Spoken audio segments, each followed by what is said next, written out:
سوال یہ کہ حضور نے کس طرح نماز پڑھی جبکہ بخاری شریف اس میں یہ ہے کہ نماز کے بعض چیزیں ایسی ہیں کہ جن میں معلوم ہوتا ہے کہ حضور کچھ اس میں رد و بدل کرتے رہے. یہ ہے کہ ایک صحابی حضور سے ملنے آئے، وہ بدوی تھے، انہوں نے حضور کو دیکھا کہ آپ کا گریبان کھلا ہوا تھا، آپ نے بٹن لگائے ہوئے نہیں تھے. پھر انہوں نے ساری عمر اپنے گریبان کے بٹن نہیں لگائے کہ میں نے محمد کو اس طرح دیکھا ہے صلی اللہ علیہ وسلم. اب کہ حضور نے فرمایا اس شخص کی کوئی نماز نہیں ہے جس نے کہ سورہ فاتحہ کی تلاوت نہیں کی. امام پڑھ رہا ہے سورہ فاتحہ تو کیا مقتدی کو بھی پڑھنی چاہیے؟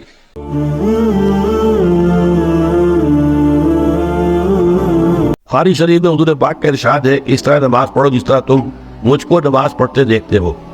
سوال یہ کہ حضور نے کس طرح نماز پڑھی جبکہ بخاری شریف میں حضور نے رفع یدین کی نماز پڑھی ہے. دیکھیے حضور نے مختلف طریقوں اختیار کیے مختلف اوقات میں. اب صحابہ کا طرز عمل یہ ہوتا تھا کہ مثلاً ایک روایت آتی ہے کہ ایک صحابی حضور سے ملنے آئے، وہ بدوی تھے، دیہات کے آدمی تھے. انہوں نے حضور کو دیکھا کہ آپ کا گریبان کھلا ہوا تھا، آپ نے بٹن لگائے ہوئے نہیں تھے.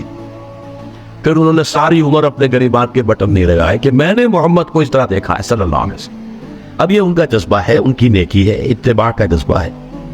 یا ایک سفر میں کسی کو دیکھا، کسی نے دیکھا کہ حضور ایک درخت کے نیچے سے ہو کر گزرے، اب وہ جب بھی جاتے تھے وہ اس کے نیچے سے ہو کر گزرتے تھے، چاہے اس کی کوئی مقصد نہیں، لیکن یہ بھی ایک اتباع کا جذبہ ہے. تو اس میں یہ ہے کہ نماز کے بعض چیزیں ایسی ہیں کہ جن میں معلوم ہوتا ہے کہ حضور کچھ اس میں رد و بدل کرتے رہے. کبھی اپنے ہاتھ بالکل کھلے چھوڑ کر بھی نماز پڑھی ہے، کبھی آپ نے ہاتھ نیچے باندھے، کبھی اوپر باندھے. اسی طریقے سے رفع یدین کبھی ایسا بھی ہوا ہے کہ آپ نے وہ کی ہے جیسے کہ اہل حدیث حضرات کرتے ہیں، اور جیسے کہ یہ شیعہ کرتے ہیں وہ اس سے بھی زیادہ کرتے ہیں. رفع یدین اہل حدیث سے آگے ہیں، وہ بہت آگے ہیں رفع یدین کے اندر. اور ایک رائے یہ ہے کہ حضور نے آخری زمانے میں آ کر سارے رفع یدین چھوڑ دیے تھے سوائے یہی جو تکبیر تحریمہ کے بعد ہے. اب یہ روایات، اب یہ بحث ہو جائے گی علمی، کس روایت کا کیا مقام ہے، کس کی کیا حیثیت ہے. بخاری شریف میں جو روایت ہے وہ یہی ہے رفع یدین کی، جو آپ صحیح کہہ رہے ہیں. لیکن یہ کہ بخاری شریف واحد کتاب تو نہیں ہے حدیث کی، مصنف عبد الرزاق کی کتاب ہے. اور اسی طریقے سے اور اس میں یہ کہ امام مالک کے پیروکار، حالانکہ امام مالک مدینے کے دارالہجرہ کے امام ہیں، وہ رفع یدین نہیں کرتے. امام شافعی کے کرتے ہیں، امام مالک کے نہیں کرتے، امام ابو حنیفہ کے نہیں کرتے. تو ان چیزوں میں بہت زیادہ پریشان ہونے کی ضرورت نہیں ہے. اصل جو معجزہ ہے حضور کا اور اسلام کا وہ یہ ہے کہ 1400 برس گزر گئے لیکن نماز کے ضمن میں اتنا اختلاف نہیں ہے کہ تمام مسلمان باجماعت نماز نہ پڑھ سکے. دیکھیے رفع یدین کرنے میں جماعت ٹوٹی نہیں، آپ نے کیا یا نہیں کیا، جماعت کی فارمیشن برقرار رہی.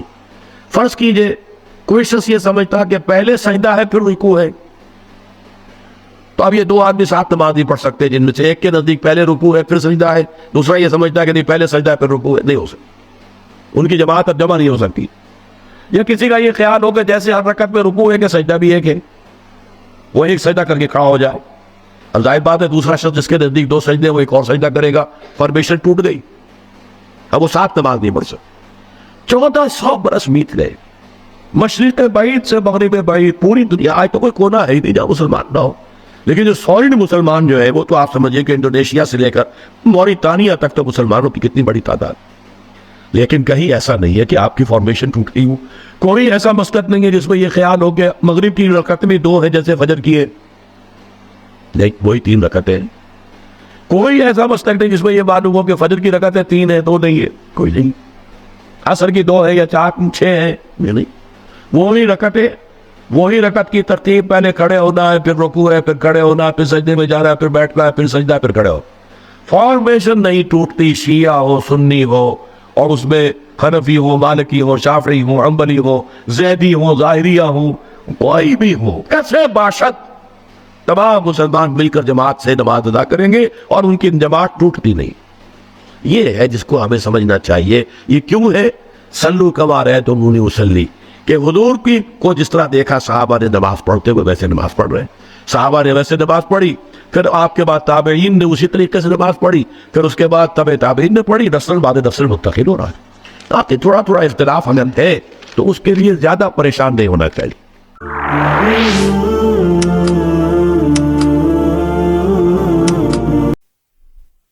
اس وقت یہ ہے کہ اصل نماز یہی ہے، یہ سورہ فاتحہ. چنانچہ میں آپ کو حدیث سنا رہا ہوں جو صحیح بخاری میں بھی ہے، صحیح مسلم میں بھی ہے، جامع ترمذی میں بھی ہے، سنن ابی داؤد میں بھی ہے، سنن نسائی میں بھی ہے، اور بہت سی کتابوں موجود ہیں۔ اور یہ عن عبادہ بن صامت رضی اللہ تعالیٰ عنہ، حضرت عبادہ بن صامت سے مرفوعاً کہ حضور نے فرمایا لا صلاۃ لمن لم یقرأ بفاتحۃ الکتاب، اس شخص کی کوئی نماز نہیں ہے جس نے کہ سورہ فاتحہ کی تلاوت نہیں کی۔ اب اس سے ہمارے ہاں ایک بڑا اختلاف پیدا ہوا، وہ نوٹ کر لیجیے۔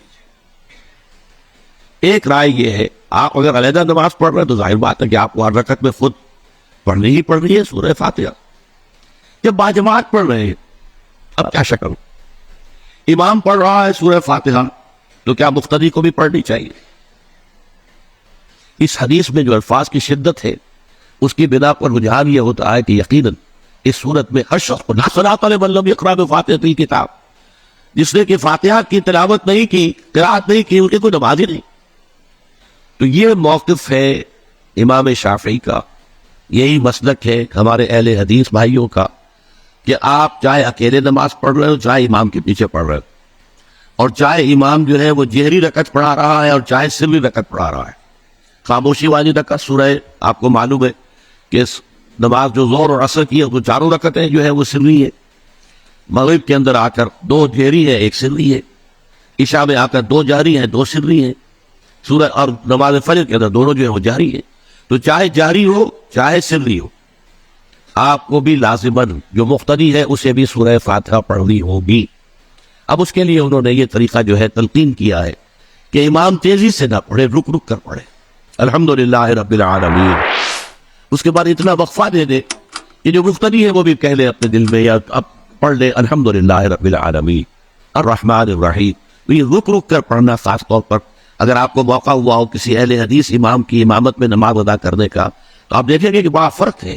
ہمارے جو حنفی امام الحمدللہ رب العالمین الرحمن الرحیم مالک یوم الدین ایاک نعبد و ایاک نستعین، 4 آیتیں جو ہے وہ بھی ایک ساتھ میں پڑھ جائیں گی۔ لیکن یہ کہ عام طور پر جو اہل حدیث حضرات ہیں وہ رک رک کر ٹھہر ٹھہر کر پڑھتے ہیں، ترتیل کے انداز میں پڑھتے ہیں۔ یہ آپ نے دوسری شکل انہوں نے ایک اور کی ہے، یہ آپ سعودی عرب میں جب کبھی نماز پڑھیں گے اور آپ پڑھی ہو آپ نے تو وہاں آپ دیکھیں گے کہ امام جو ہے وہ سورہ فاتحہ پڑھنے کے بعد کوئی 1 منٹ جو ہے خاموش رہتا ہے، تاکہ آپ جو مقتدی ہے وہ اس وقفے میں وہ اب سورہ فاتحہ پڑھ لیں، پھر وہ قرات کرے گا، کوئی اور آیات اس نے شامل کرنی ہے تو بعد میں شروع کرے گا، درمیان میں وقفہ ہوگا۔ لیکن ایک مسلک یہ، اور یہ مسلک جو ہے یہ در حقیقت قرآن مجید کی ایک آیت کے اوپر مبنی ہے۔ سورہ اعراف کے آخر میں فرمایا گیا وَإِذَا قُرِئَ الْقُرْآنُ فَاسْتَمِعُوا لَهُ وَأَنصِتُوا، جب قرآن پڑھا جا رہا ہو تو توجہ سے اسے سنو، پھر خاموش رہو۔ اب یہ قرآن مجید کی آیت ہے، اس کے بنا پر ایک رائے یہ ہے کہ آپ امام کے پیچھے سورہ فاتحہ نہیں پڑھیں گے، پڑھا جا رہا ہے سنو، خود خاموش رہو۔ اور اس کے لیے وہ دلیل دیتے ہیں کہ یہ شکل ایک وفد کی سی ہے، جیسے کسی بڑی شخصیت کے پاس اگر آپ کا کوئی وفد جاتا ہے، 8-10 افراد ہیں، ان میں اسپوکس مین ایک ہوتا ہے، وہ بات کرتا ہے، باقی سب لوگ موجود رہتے ہیں، سنتے ہیں۔ اسی طریقے سے امام جو ہے وہ گویا کہ آپ کا نمائندہ ہے، اور وہ پڑھ رہا ہے الحمدللہ رب العالمین الرحمن الرحیم مالک یوم الدین، تو امام کی قرات ہی آپ کی بھی قرات ہو گئی۔ گویا کہ اس آیت سے، اس حدیث سے اختلاف نہیں ہے، اس کی تعبیر سے اختلاف ہے کہ امام کا قرات کر لینا در حقیقت مقتدیوں کی طرف سے بھی قرات ہے۔ اس میں جو حنفی مسلک ہے وہ بہت سخت ہے، اور وہ یہ ہے کہ چاہے سری نماز ہو اور چاہے جہری ہو، ہر کسی بھی حالت میں مقتدی جو ہے وہ سورہ فاتحہ نہیں پڑھے گا۔ اب اس میں ذرا سا سوال پیدا ہوتا ہے کہ جہری رکعت میں تو اس آیت کا اطلاق ہو جائے گا کہ وَإِذَا قُرِئَ الْقُرْآنُ فَاسْتَمِعُوا لَهُ وَأَنصِتُوا، سری میں تو اس آیت کا اطلاق نہیں ہوتا۔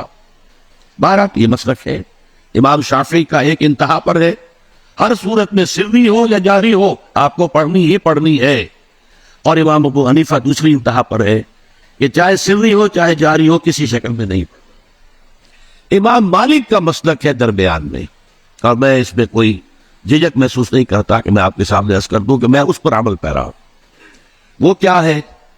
جہری نماز میں خاموش رہو اور سنو، اس آیت کا اطلاق ہو جائے گا جب بلند آواز سے پڑھ رہا ہے امام تو پوری توجہ، فَاسْتَمِعُوا لَهُ، اپنی پوری توجہ کو اس کے سننے کے اوپر مرکوز کر دو اور خود خاموش رہو۔ سری رکعت میں البتہ جبکہ وہ بھی خاموشی سے پڑھ رہا، آپ بھی خاموشی سے پڑھ رہے۔ بہرحال ان چیزوں میں نے یہ سب کو بیان کیا ہے، تو اس سے جو میرا مقصود ہے وہ یہ ہے کہ معلوم ہو جائے کہ اس میں کوئی بڑی بنیادی بات نہیں ہے.